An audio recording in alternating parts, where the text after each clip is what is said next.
यशोमती मैया के नंद लाला। कान्हा! कान्हा! कान्हा! यशोदा! यशोदा रुको! छोड़ दो मुझे! छोड़ दो मुझे! जीजी संभालो, बावली हो गई है। जीजी संभालो! कान्हा! कान्हा! देखो अब कैसे तुम्हारे अस्थियों को तोड़कर छोटे छोटे टुकड़ों में बदल दूंगा मैं।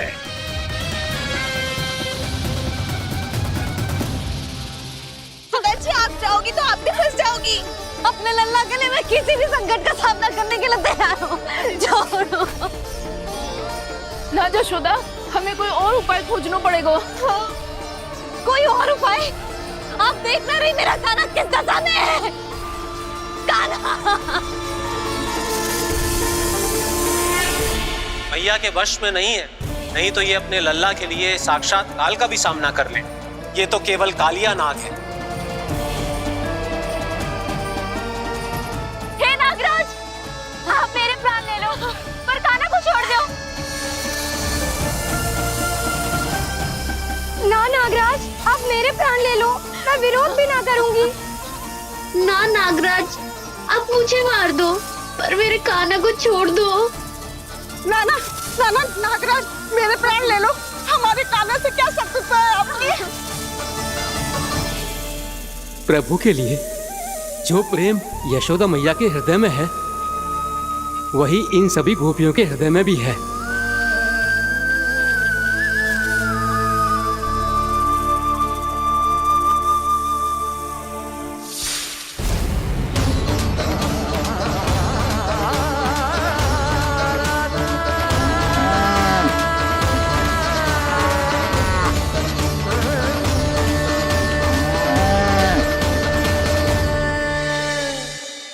यशोदा!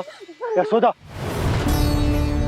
देखो इन गोपियों को, इन गैयाओं को, इन सब के मन में भी तुम्हारी भांति ही ममता भरी हुई। वो सब भी कान्हा से उतना ही प्रेम और स्नेह करती है, उतनी ही ममता से भरी हुई है जितनी कि तुम। तो तुम ही सोचो, जिसके साथ इतनी ममता और इतना स्नेह, इतना प्रेम, उसका कोई क्या कर सकता है? उस काले नाग का वृक्ष इस सब आशीर्वादों के सामने कछु न है। कछु करो जी। उसे बोलो वो मेरे प्राण ले ले, मेरे कान्हा को छोड़ दे। यशोदा!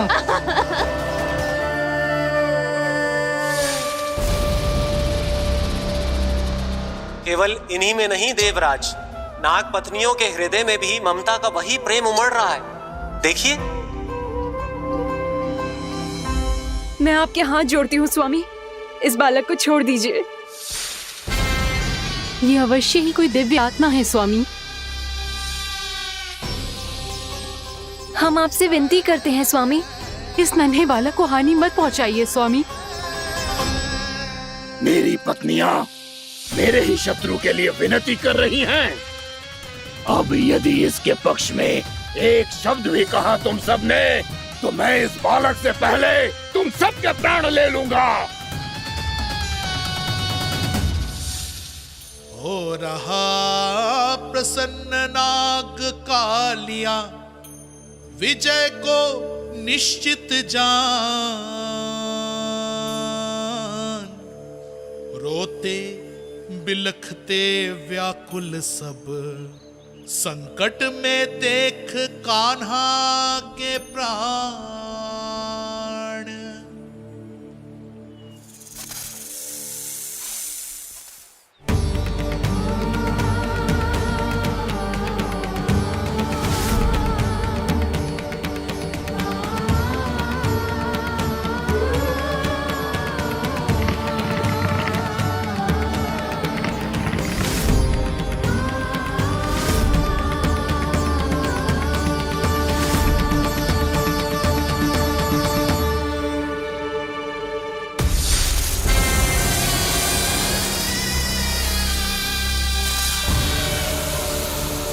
कुछ करो जी, मेरे लल्ला को बचा लो, कोई तो कुछ करो।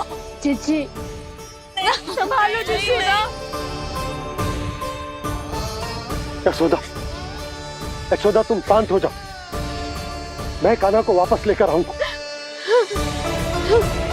मैं रक्षा करूंगा उसकी। ना नंदराज, नंदराज नहीं, कम से कम आप तो समझो नंदराज, कालिया के पास आप जाओगे तो आप भी फंस जाओगे।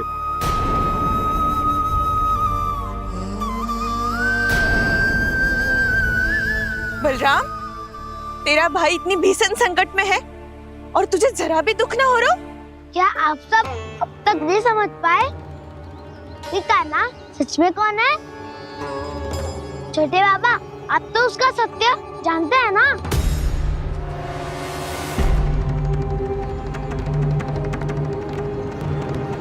मानता हूँ कि आप सब कान्हा के रहस्य के बारे में नहीं जानते, पर क्या उसके जन्म से आज तक घटी एक से बढ़कर एक विचित्र घटनाओं को भी भूल गए हैं आप सब?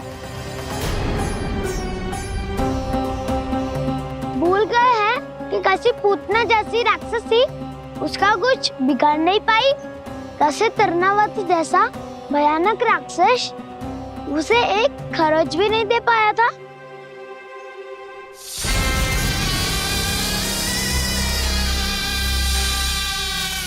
आप सबने अपनी आंखों से देखा था ना, बकासुर से कान्हा की रक्षा करने देवता स्वयं आए थे, पर सत्य तो ये है कि वह सभी देवता भी उस असुर के सामने असमर्थ हो गए थे।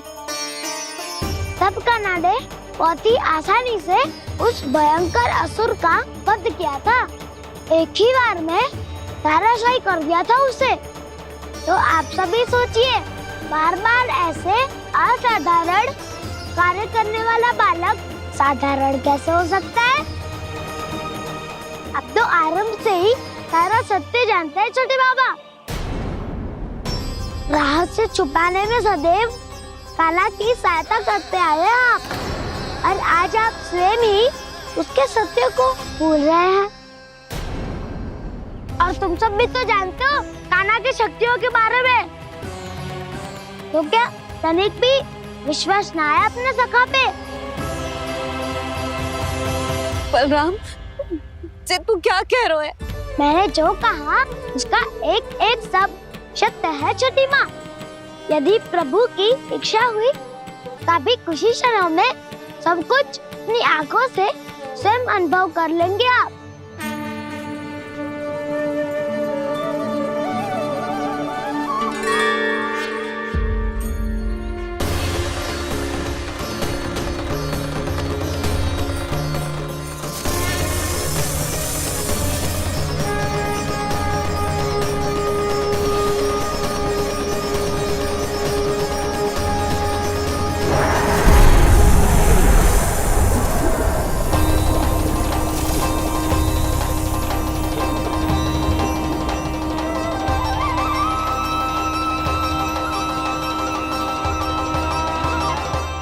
तुझे क्या लगता है बालक कि तू मेरी जकड़ से निकल गया तो अब बच जाएगा तू?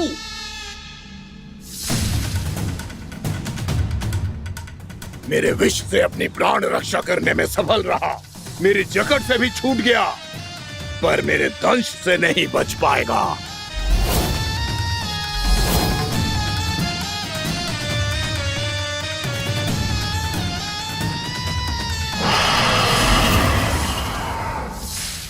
अब भय से भाग रहा है, पर मैं तुझे मृत्यु देकर रहूंगा।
नन्हा सा कान्हा कितनी देर भाग पाएगा?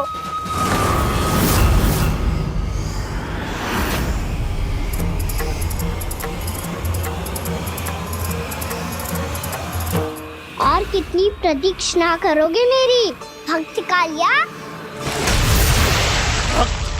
भक्त नहीं, काल हूँ मैं तेरा। जब अहंकार का मुकुट बुद्धि को ढक लेता है तो भक्त अपने भगवान को भी नहीं पहचान पाता। व्यर्थ की पहेली में मत उलझा बालक। ना मैं भक्त हूँ और ना तू भगवान।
जिसके लिए इतने व्याकुल हो रहे थे उसे छूकर कालिया नाग का हलाहल जैसा विष भी चरणामृत बन गया है और यमुना जी के जल में फैल चुके विष के प्रभाव को भी नष्ट कर रहा है।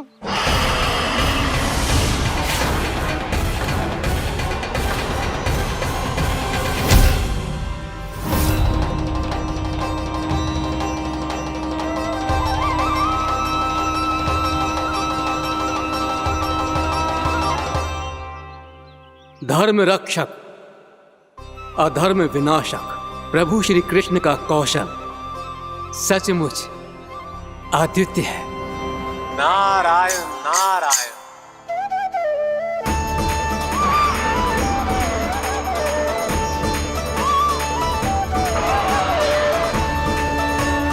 मेरा भार तुम्हारे भीतर के अहंकार का प्रतीक है कालिया। अब तुम्हारा अहंकार तुम्हारा अर्पण मेरे पाँव के नीचे है और तुम्हारी पूंछ अर्थात तुम्हारे प्राण मेरे हाथ में। अब तुम क्या करोगे भक्त?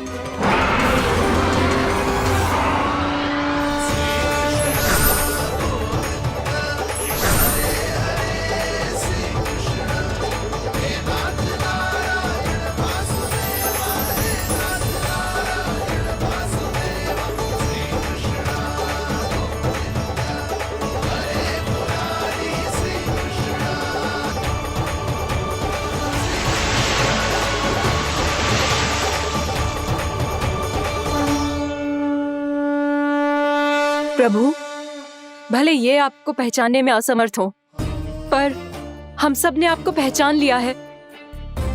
हाँ प्रभु, एक भक्त होने के नाते और एक अर्धांगिनी और माँ होने के नाते मैं आपसे इनके प्राणों की भिक्षा मांगती हूँ। अपनी कृपा दिखाइए और इन्हें क्षमा कर दीजिए।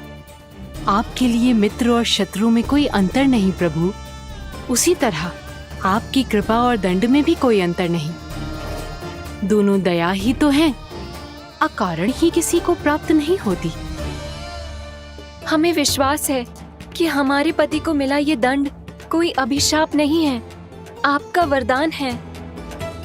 ये सत्य है प्रभु कि इनसे बहुत से पाप हुए हैं। इनके विष से बहुत सारे जीव जंतु को हानि पहुंची है, पर अब आपके चरण इनके शीश पर पड़ गए हैं।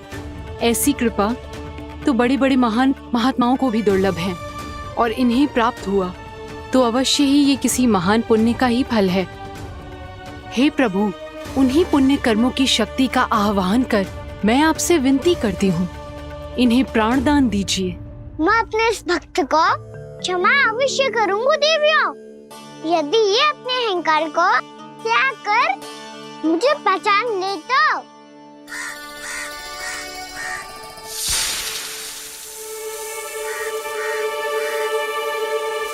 मैं तुम्हें श्राप देता हूँ, जितनी विषैली तुम्हारी जिह्वा है उतने ही विषैले सर्प बन जाओ तुम।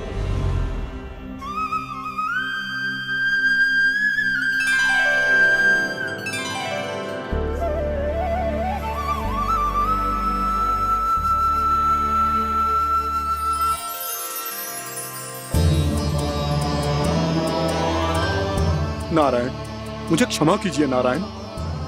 मैं तो आपका परम भक्त था, किंतु मैं आपको पहचान नहीं सका। इसका दंड तो मुझे मिलना ही था, किंतु मैं अब प्रायश्चित करना चाहता हूं। इसके लिए यदि आप मेरे प्राण भी ले लेंगे तो भी मुझे कोई दुख नहीं होगा। मैं अपना जीवन, मृत्यु और अपना अस्तित्व सब कुछ आपको समर्पित करता हूं। तुम्हें तुम्हारे क्रोध के कारण श्राप मिला, जिसे विशाल सर्प के रूप में तुम्हारा जन्म हुआ, और सर्प का तो स्वभाव है विष फैलाना। इसीलिए तुम्हें दंड नहीं दूंगा मैं, सिर्फ सभी अपराधों का पश्चाताप कर लिया। इसीलिए मैं तुम्हें क्षमा करता हूँ कालिया।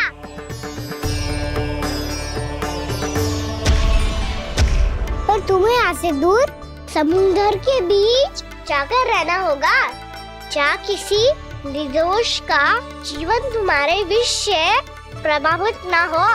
मैं चाहकर भी आपकी इस आज्ञा का पालन नहीं कर सकता। मैं असमर्थ हूँ प्रभु, क्योंकि यदि मैं इस क्षेत्र को छोड़कर गया तो मेरी मृत्यु निश्चित है। आपसे क्या छुपा है प्रभु? आप तो जानते हैं कि सर्प जाति और आपके वाहन गरुड़ के बीच अनंत शत्रुता चल रही है, जिसका प्रारंभ नागों के द्वीप नागालय से हुआ था। उस द्वीप पर छोटे जीवों को निगल जाने के लिए सर्प थे, और गरुड़ को सर्पों का स्वाद बहुत प्रिय था, इसलिए वो बार बार नागद्वीप जाने लगा था। पर इस कारण पूरी सर्प जाति उससे आतंकित हो गई थी। इसलिए जब भी गरुड़ वहां पहुंचता तो सभी सर्प छिपने लगते। जब गरुड़ को इसका आभास हुआ तो उसे बड़ा क्रोध आया, और वो उत्तेजना में भरकर सर्पों का शिकार करने लगा। भूख ना होने पर भी उन्हें मारने लगा। अब सर्पों के प्राण हरना उसके लिए खेल बन गया था। इस भीषण समस्या का समाधान ढूंढने के लिए पूरी सर्प जाति महान सर्प वासुकी के सामने इकट्ठी हुई। हे महान वासुकी, हमारी सहायता कीजिए। नागद्वीप पर गरुड़ ने आतंक मचा दिया है। पहले तो वो हमें अपना भोजन बनाता था, लेकिन अब हम उसके खेल का साधन बन चुके हैं। भूख हो या ना हो, जब तब आकर वो हमारे प्राण हर लेता है। अनुचित हिंसा के इस प्रथा का आरंभ सर्पों ने ही किया है। पहले आप सबने पूरे द्वीप पर अधिकार कर लिया, फिर आहार के साथ साथ आनंद के लिए भी आप सभी ने निर्दोष जीवों की हत्या की। और जब सृष्टि का संतुलन बनाए रखने के लिए गरुड़ आपको अपना आहार बनाने आया, तो आप सब अपने प्राणों की रक्षा के लिए छिपने लगे। तो फिर गरुड़ का उत्तेजित होना तो स्वाभाविक ही था। नागनाथ, जो हमने अन्य जीवों के साथ किया वही अब हमारे साथ हो रहा है, परंतु ये भी तो सृष्टि के संतुलन के विरुद्ध ही है ना? अवश्य है, इसलिए मैं गरुड़ से चर्चा करूंगा। धन्यवाद प्रभु।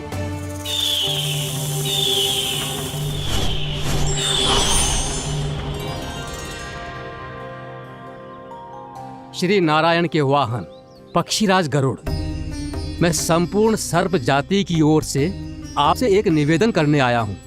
कहिए, क्या कहना चाहते हैं आप?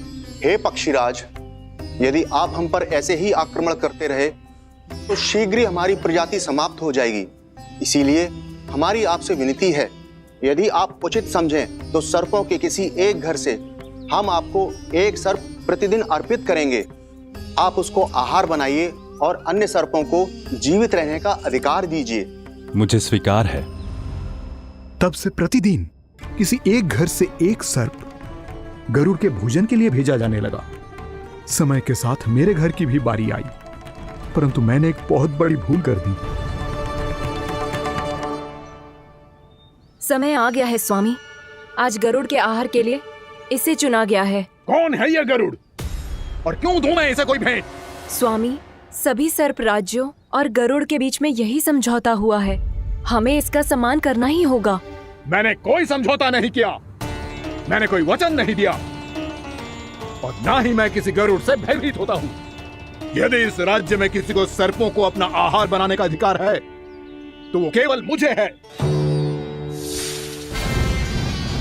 अब से गरुड़ को दी जाने वाली हर भेंट मुझे दी जाएगी, महाविषधारी महान नागराज कालिया को। यह और कुछ नहीं, मेरा अभिमान था प्रभु, और यह मेरे इस जन्म की सबसे बड़ी भूल थी। क्योंकि फिर जब गरुड़ को इस बारे में पता चला तो कालिया, अभिमान में आकर तूने अपने काल को ललकारा है। जिस कालिया के नाम में ही काल छिपा है, तू उसे ललकारने का दुस्साहस कर रहा है। गरुड़ स्वयं को भगवान विष्णु का वाहन कहता है, तो वाहन का ही कर्म कर। स्मरण रख, इस धरती के सर्वश्रेष्ठ योद्धाओं के लिए भी मैं मृत्यु का दूत हूँ। विनाश काले विपरीत बुद्धि। तुझ जैसे मूर्ख सदा इस युक्ति को सार्थक करते आए हैं। अपने विनाश को आमंत्रण किया है तो अब भोग।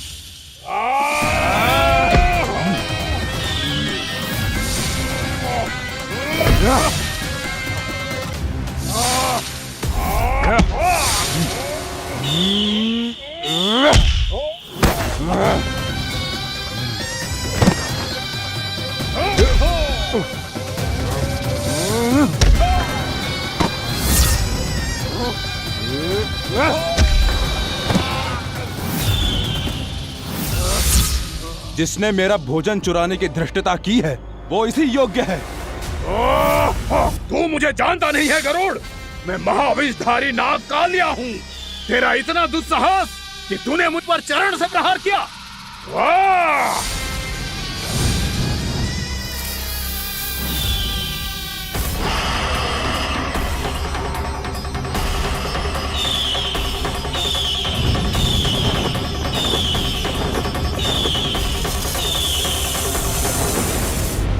मैं अपने अभिमान में भूल गया था कि गरुड़ मुझसे कहीं अधिक शक्तिशाली है।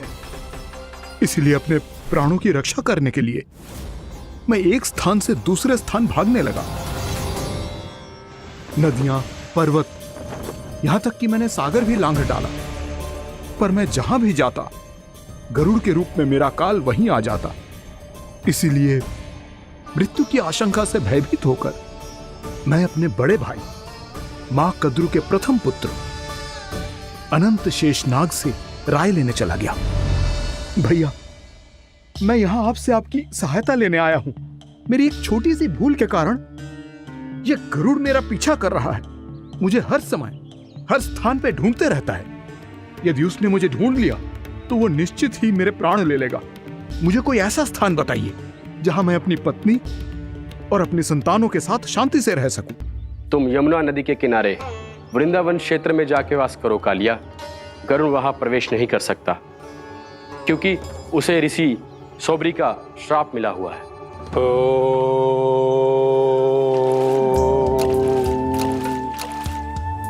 ध्यान और तपस्या का नित्य कर्म करते हुए ऋषि के मन में मछलियों के प्रति प्रेम भाव इतना बढ़ गया कि वो भूल गए सभी जीव खाद्य श्रृंखला का भाग होते हैं और मछलियां भी इस नियम की अपवाद नहीं है। उन्हें मछलियों की अटखेली इतनी अच्छी लगने लगी कि वो इस क्षेत्र के मछुआरों को भी मछली पकड़ने की अनुमति नहीं देते थे।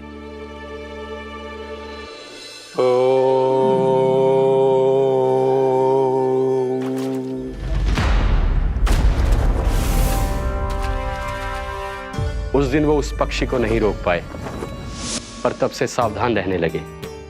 यहां तक कि अपने साधना से भी अधिक ध्यान वो पक्षियों पर केंद्रित करने लगे। ठहरो! इसी क्षण अपने हाथ में पकड़ी इस मछली को छोड़ दो। तुम्हें इन मछलियों का आहार नहीं करना चाहिए पक्षीराज। ये तो खाद्य श्रृंखला का नियम है ऋषिवर। यदि मैं इनका आहार नहीं करूंगा तो कोई और पक्षी कर लेगा। मैं अपने आनंद या प्रतिशोध के लिए इनके प्राण नहीं ले रहा। ये तो बस मेरा भोजन है। पर यह मेरा तपस्या स्थल है। तुम यहाँ शिकार करके मेरी साधना में विघ्न नहीं डाल सकते पक्षीराज। यदि आपकी यही इच्छा है तो मैं आज के बाद यहाँ नहीं आऊंगा।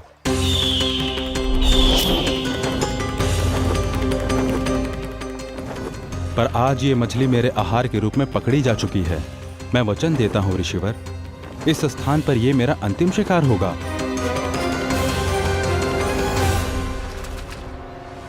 आज के बाद यदि तुमने वृंदावन की निकट उड़ान भी भरी तो तुम सैकड़ों टुकड़ों में फटकर मारे जाओगे पक्षीराज। ये मेरा श्राप है।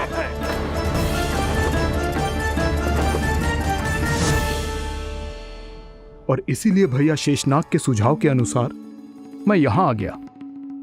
पर अब यदि मैं कहीं और जाऊंगा तो मेरे प्राण नहीं बचेंगे प्रभु। निश्चिंत रहो कालिया, अब से गरुड़ तुम्हें कोई हानि नहीं पहुंचाएगा। अब तुम्हारे फनों पर मेरी पक्षिंग बन गए कालिया, इसीलिए अब से तुम्हें गरुड़ से कोई भय नहीं होगा। निश्चिंत होकर अपने परिवार के साथ गहरे समुद्र में चले जाओ और सुख से शांति से निवास करो। पर ध्यान रहे निर्दोष जीवों को हानि ना पहुंचे। आपने मुझे जीवन दान दे दिया प्रभु, इस उपकार से मैं कृतज्ञ हूँ प्रभु। आदेश दीजिए, मैं आपकी सेवा कैसे करूं? तुम्हारे जल क्षेत्र से 1 कोटि कमल पुष्पों को लेने की अनुमति दे दो कालिया। यही मेरी सेवा होगी प्रभु। ये तो मेरा सौभाग्य होगा।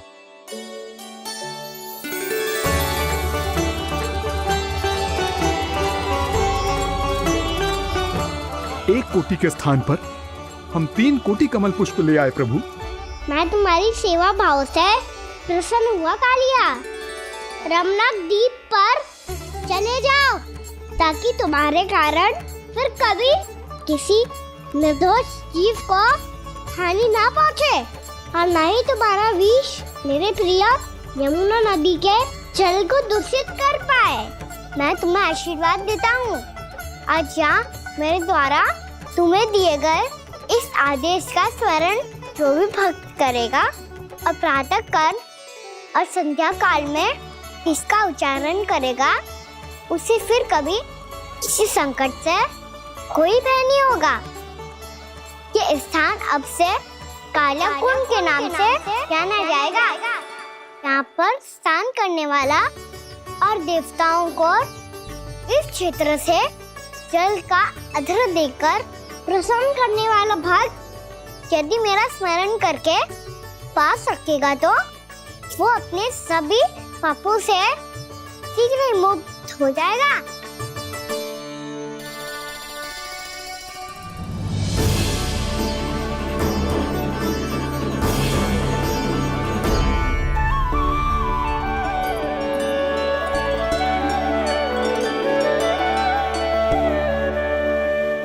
कौन है जी भगवान जिसने अभी अभी कालिया जैसे विशाल विस्तर का सामना किया? क्या एक साधारण बालक जो शीत की अधिकता से ठिठुर रहा है? क्या करूं? मैं लल्ला को ममता के आंचल में छुपा लूं या भक्त बनकर प्रभु की लीला देखती रहूं? क्या करूं मैं? कितना ठंडा था जल, बहुत सर्दी लग रही है। सर्दी से तड़पते हुए कैसे देखूं इसे? अभी जाके अपने पल्लू से सुखाती हूँ। हृदय से लगा के स्नेह की आंच दूंगी तो सर्दी पल भर में छूमंतर हो जाएगी।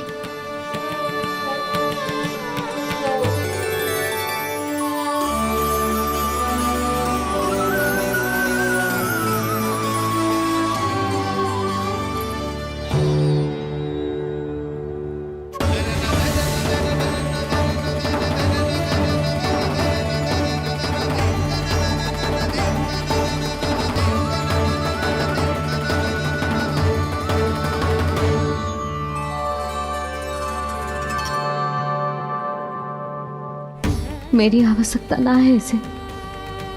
ये तो सच्ची में भगवान ही है, जिसकी ठंड दूर करने के लिए स्वयं द्वादश आदित्य प्रकट हो गए हैं।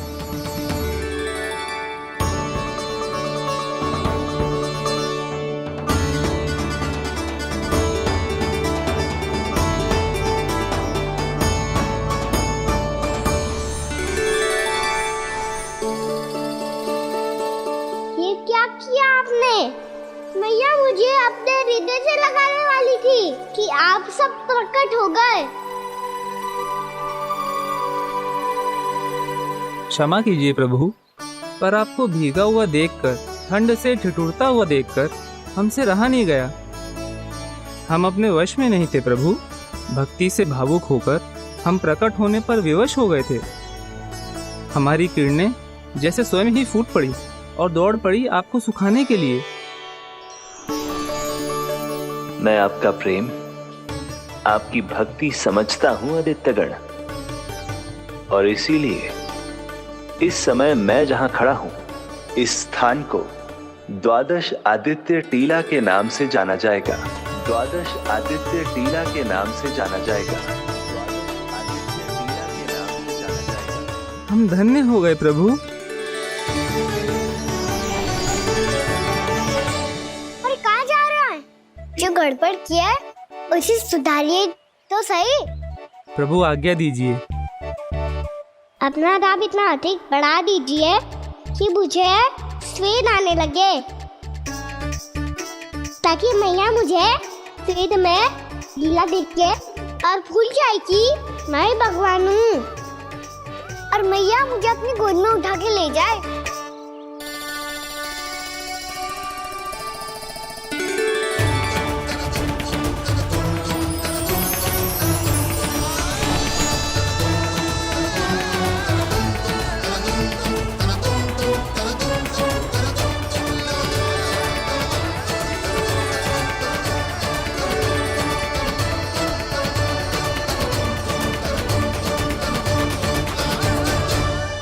गर्मी क्यों लग रही है यहाँ?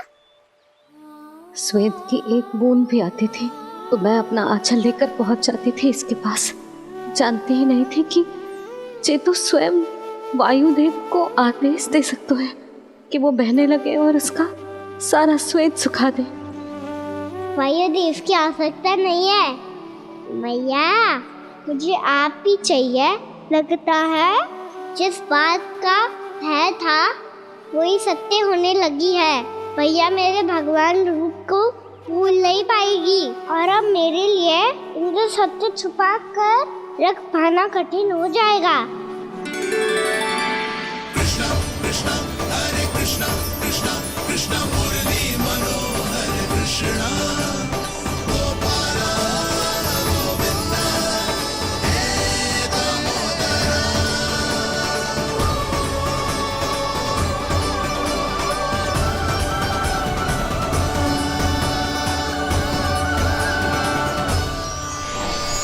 प्रभु, आपके श्वेत से बने इस प्रसंगदान सरोवर का प्रणाम स्वीकार कीजिए।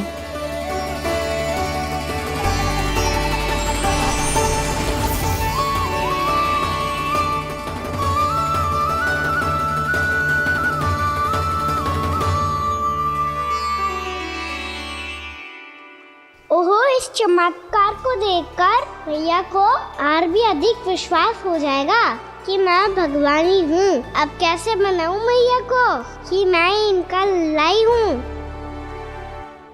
बाबा है ना, अब तो यही सहायता करेंगे। श्री कृष्णा गोविंदा हरे हरे श्री कृष्णा गोविंदा हरे हरे श्री कृष्णा हरे मुरारी श्री कृष्णा श्री कृष्णा श्री कृष्णा। बाबा एक कोटी ना, मैंने तो 3 कोटी कमल पुष्पों का प्रबंध कर दिया है, और चिंता करने की आवश्यकता ना है। 1 कोटी कमल के स्थान पर 3 कोटी कमल पुष्प मिल गए हैं। हाँ कान्हा, मैं उचित संदेश के साथ ये सारे पुष्प उस कंस के पास भिजवा दो। महाप्रक्रमी कान्हा की जय। वृंदावन रक्षक कान्हा की जय। महाप्रक्रमी कान्हा की जय। भानु जी नंदराज। बाकी गांव वालों को लेकर ये सारे पुष्प इकट्ठा करो और कंस के दरबार में पहुंचाओ। जी।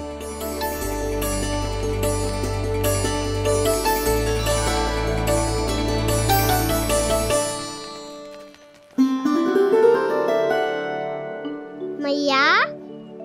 कौन हो तुम? मुझे पता था मैया, जब आपको सत्य पता चलेगा तो आप मुझे मैया की तरह स्नेह ना कर पाओगी, इसलिए आज तक सत्य छुपाते आया हूँ, ताकि आपकी ममता, आपका प्रेम अनुभव करने का अवसर मिलता रहा है मुझे। और फिर आज को बताया था ना, जो रहस्य तुमने बरसों तक छिपाया था, उसका भेद खुलने में तुम्हारा ही योगदान है। मुझे कालिया के शीश पर अपने पद चिन्ह रखकर उसे मुक्त कराना था दाऊ, वचन दिया था मैंने उसे। इसके अतिरिक्त निर्दोष पशु पक्षियों के जीवन को कालिया के विष से ही बचाना था मुझे। इसमें कंस को तो सम्मिलित करना ही था, ताकि जब मैं कालिया का सामना कर रहा हूँ तो वो किसी और असुर को समस्या बनाकर वृंदावन ना भेज दे। पर इस सबसे बड़ा एक कारण और था दाऊ, मैं चाहता था कि मैया को सत्य पता चल जाए। पर क्यों कहा ना? क्योंकि मुझे लगने लगा था कि मैया से ये रहस्य छुपाकर इनके साथ धोखा कर रहा हूँ। अपराध बोझ से दबा जा रहा था मैं।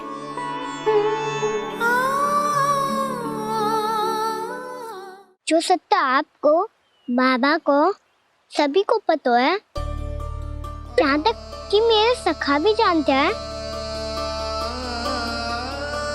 वो सत्य मैंने मैया से छिपाया केवल इसी लोभ में कि मुझे इनकी ममता प्राप्त होती रहे। पर ऐसा करके मैं अपने से निस्वार्थ प्रेम करने वाली मैया को धोखा दे रहा था। आप ही बताओ दाऊ, जो इस संसार में मुझसे सबसे अधिक भरोसा करता है, उसी के साथ छल कैसे कर सकता हूँ मैं? हाँ, मैं नारायण का अवतार हूँ, पर अपनी मैया का छोटा सा लल्ला भी तो हूँ।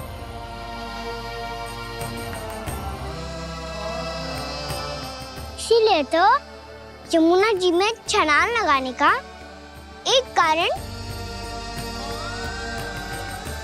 इस गेंद को लेने जाना भी था। स्नेह से बनाई थी मैया ने गेंद, इसे अपने से दूर कैसे होने देता मैं? आपको आभास भी ना है मैया कि आप मेरे लिए कितने महत्वपूर्ण हो। ये सत्य है कि सभी देवता, प्रकृति, भक्त, ये सब है मेरा ध्यान रखने के लिए, मेरी सेवा करने के लिए। पर क्या इनमें से कोई भी मेरी मैया का स्थान ले सकता है? और आप भी तो यही चाहती थी कि मैं आपका लल्ला बन के आऊं, कि मैं आपका लल्ला बन के आऊं, कि मैं आपका लल्ला बन के आऊं। आज जैसे आपने मुझे अपनी गोद में लिटा रखा है, क्या कुछ ऐसा नहीं हो सकता कि शीघ्र ही मुझे आपको अपनी गोद में खिलाने का अवसर मिल जाए? मैया, नारायण का अवतार होना क्या इतनी बड़ी समस्या है कि आप हृदय से भी राह लगा सकते? मैया,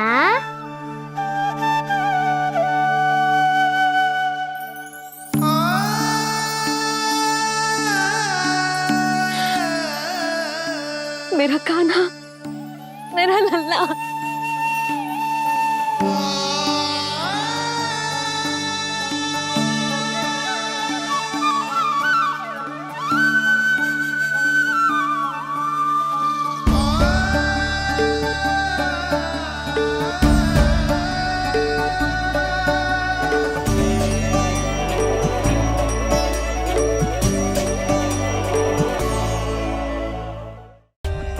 For more updates, subscribe to our channel, click the show links and enjoy watching the videos.